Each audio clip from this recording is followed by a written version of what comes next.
Sacramento, Californie, 1988. Dorothea Puente, une vieille dame au sourire doux, tient une pension pour personnes âgées.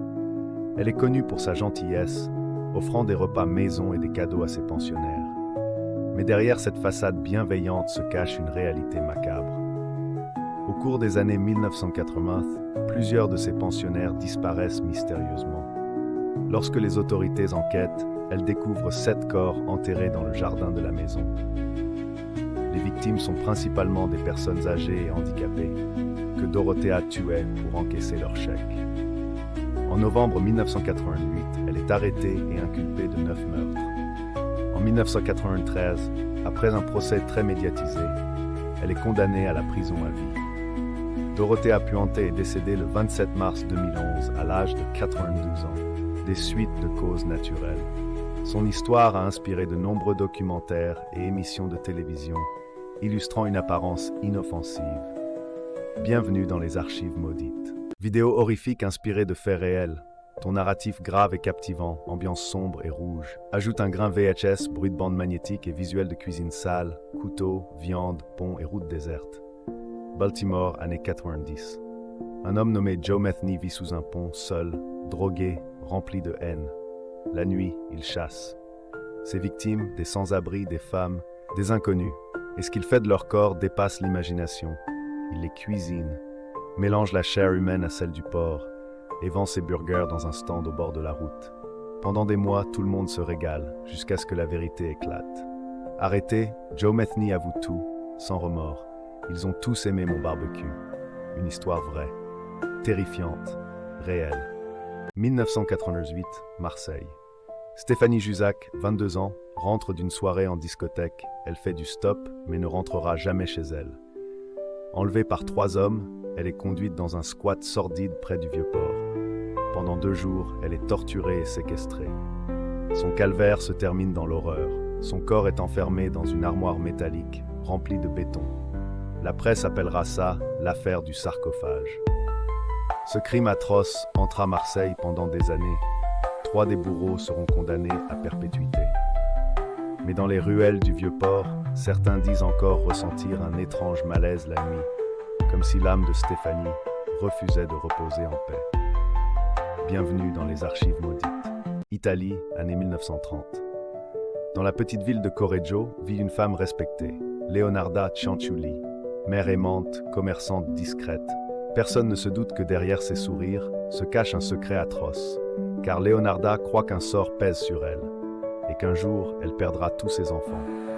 Depuis sa naissance, elle est convaincue d'être maudite. Sa mère, dit-elle, aurait lancé une malédiction.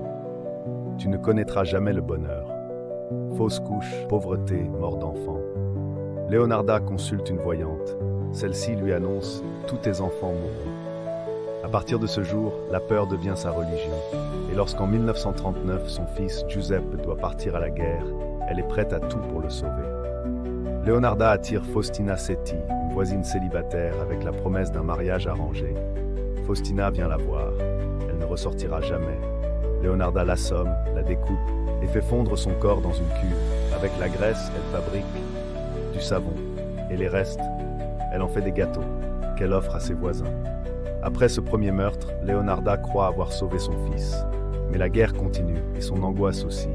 Alors elle recommence. Francesca Soavi, puis Virginia Cacioppo, une ancienne chanteuse d'opéra, tombe dans son piège. Même méthode, même rituel. 3 femmes sacrifiées pour conjurer le destin. Pour Leonarda, c'est logique.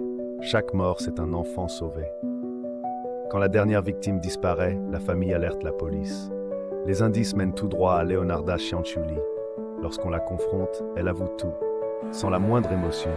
Je les ai tués pour protéger mes enfants.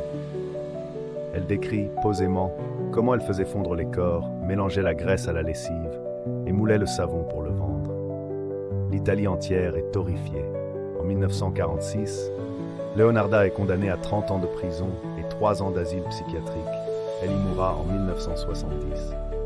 Aujourd'hui encore, à Correggio, on raconte que certaines maisons sentent encore le savon et la mort. C'était les archives maudites. Abonne-toi, les cauchemars inspirés du réel. Pattaya, Thaïlande. La ville du plaisir, du soleil et des nuits sans fin. Mais derrière les lumières et les clubs se cache une face sombre où tout s'achète, même la mort. En 2014, des pêcheurs découvrent plusieurs sacs poubelles dérivant au large du port. À l'intérieur, des morceaux de corps humains soigneusement emballés. Les policiers pensent d'abord à un règlement de compte entre mafias, mais la vérité est encore plus tordue.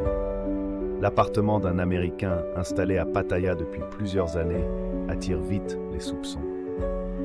Quand les enquêteurs entrent, ils trouvent du sang sur les murs, des traces d'acide et dans le congélateur, des restes humains conservés à côté de la nourriture. L'homme, connu pour ses affaires douteuses, aurait attiré ses victimes avec de fausses promesses d'investissement. Une fois enfermées, elles disparaissaient sans laisser de traces. Certains disent qu'il filmait ses crimes, d'autres parlent d'un trafic d'organes. Rien n'a jamais été totalement prouvé. Mais une chose est sûre, le paradis de Pattaya a révélé son enfer. Soleil, sang et silence, la mort rôde là où tout semble vivant. Abonne-toi aux archives maudites. Au sud de l'Irlande, perdu dans la brume, se trouve Spike Island, surnommée l'Alcatraz irlandaise. Autrefois simple fort militaire, elle est devenue une prison, puis un camp pour déportés. Des milliers d'hommes y ont été enfermés, torturés, oubliés. Beaucoup y sont morts dans l'obscurité, enterrés sans nom. Aujourd'hui encore, les visiteurs racontent entendre des chaînes, des murmures et des prières dans les couloirs vides. Certains gardiens ont même juré voir des silhouettes traverser les murs. L'île de Spike n'est plus qu'un musée. Mais certains disent que les prisonniers, eux, ne sont jamais vraiment partis. Abonne-toi aux archives maudites, les cauchemars inspirés du réel. Londres, hiver 2002. Les rues de Camden sont humides, noyées sous la pluie et les néons. Dans un petit appartement décrépit de Royal College Street, un homme vit seul. Son nom, Anthony Hardy. Un ancien ingénieur discret, alcoolique. Mais derrière ses lunettes et son sourire calme se cache un véritable monstre. Hardy attire chez lui des femmes vulnérables, souvent des prostituées. Puis, sans pitié, il les frappe à mort avec un marteau. Il découpe ensuite leurs corps, les enferme dans des sacs poubelles et les dépose tranquillement dans les bennes du quartier. En 2002, la police découvre 2 jambes humaines dans une poubelle, puis une tête dans le frigo de Hardy. L'horreur est totale. L'homme avait déjà été arrêté pour des faits similaires, mais libéré faute de preuves quelques mois plus tôt. Les tabloïds le surnommeront The Camden Ripper, en référence à Jack l'Éventreur, son idole. Quand il avoue enfin ses crimes, Hardy reste froid, presque fier, déclarant qu'il avait besoin d'un exutoire. Une histoire vraie, terrifiante, au cœur de Londres, là où la pluie efface les traces du sang, mais jamais la mémoire de ses victimes. Abonne-toi aux archives maudites. Texas, 1964. Ce soir-là, le petit Timothy O'Brien, 8 ans, fait le tour du quartier pour Halloween. Il rentre chez lui, déguste un bonbon, et quelques minutes plus tard, il s'effondre. Les médecins découvrent l'impensable, le bonbon contenait du cyanure. Panique dans tout le pays, un tueur empoisonnerait les enfants, mais la vérité glace le sang. Le coupable, c'est son propre père, Ronald O'Brien. Il avait empoisonné son fils pour toucher une assurance vie. Depuis, on l'appelle The Candyman, l'homme qui a transformé Halloween en cauchemar. Les archives maudites, les cauchemars inspirés du réel. Los Angeles, 1985, la nuit, il entrait par les fenêtres ouvertes. Il tuait, mutilait et disparaissait dans l'ombre. Son nom, Richard Ramirez. Les médias l'appelleront The Night Stalker. Il ne volait rien, il ne laissait que la peur. Quand la police l'arrête, il sourit, les yeux noirs et dit « Hail Satan », un tueur sans remords. Un visage gravé dans l'histoire du mal. Abonne-toi aux archives maudites. En Cornouailles, au sud de l'Angleterre, se dresse une forteresse sombre et glaciale, Bodmin Jail. Construite en 1769, c'était l'une des prisons les plus redoutées du pays. Des centaines d'hommes, de femmes et même d'enfants y ont été enfermés, condamnés pour des crimes parfois dérisoires. Les exécutions se faisaient en public, sur la place, sous les cris de la foule venue assister à la pendaison. Et quand la corde se rompait, on recommençait. Aujourd'hui, les murs de Bodmin Jail portent encore la trace de ces morts violentes. Les visiteurs parlent de courants d'air glacés, de pleurs étouffés venant des cellules vides et d'ombres humaines traversant les couloirs de pierre. Les enquêteurs du paranormal y ont enregistré des voix, des bruits de chaînes et des visages apparaissant sur les caméras thermiques. Transformée en musée, la prison reste l'un des lieux les plus hantés du Royaume-Uni. Certains guides affirment même qu'à la tombée de la nuit, les pendus reprennent leur dernier souffle. Abonne-toi, les archives maudites quand les murs se souviennent de la mort.